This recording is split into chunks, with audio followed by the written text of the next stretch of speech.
উত্তর গাজা উপত্যকার জাবালিয়ায় স্থল অভিযান চালানোর সময় ট্যাঙ্ক বিস্ফোরণে ৩ ইসরায়েলি সেনা নিহত হয়েছেন।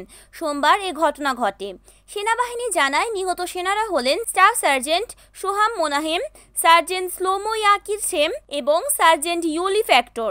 তারা সকলেই ৪০১তম ব্রিগেডের ৫২তম আরমান কমস ব্যাটালিয়নের সদস্য। এ ঘটনায় একজন কর্মকর্তাও গুরুতর আহত হয়েছেন, যার নাম প্রকাশ করা হয়নি। ঘটনাটি ঘটেছে গাজার জাবালিয়া এলাকায়। সেখানে স্থানীয় হামাস ইউনিটকে নির্মূল এবং অবকাঠামো ধ্বংসের লক্ষ্যে সেনা অভিযান চালিয়েছিল। দুপুর নাগাদ ওই ট্যাঙ্কের ভেতর হঠাৎ বিস্ফোরণ ঘটে। এদিকে সেনাবাহিনী জানিয়েছেন যে ঘটনাটি তদন্ত করা হচ্ছে।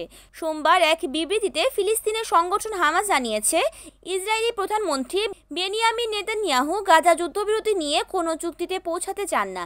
এই ৩ সেনার মৃত্যুর পর ২০২৩ সালের ৭ অক্টোবর থেকে এ পর্যন্ত গাজায় নিহত ইসরায়েলি সেনার সংখ্যা বেড়ে দাঁড়ালো ৮৯৩ জন। ঘটনাটি আইডিএফের জন্য এক গুরুতর ধাক্কা হিসেবে দেখা হচ্ছে।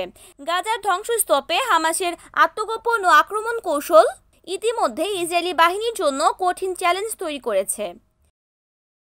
অরণি আক্তার, NAN TV।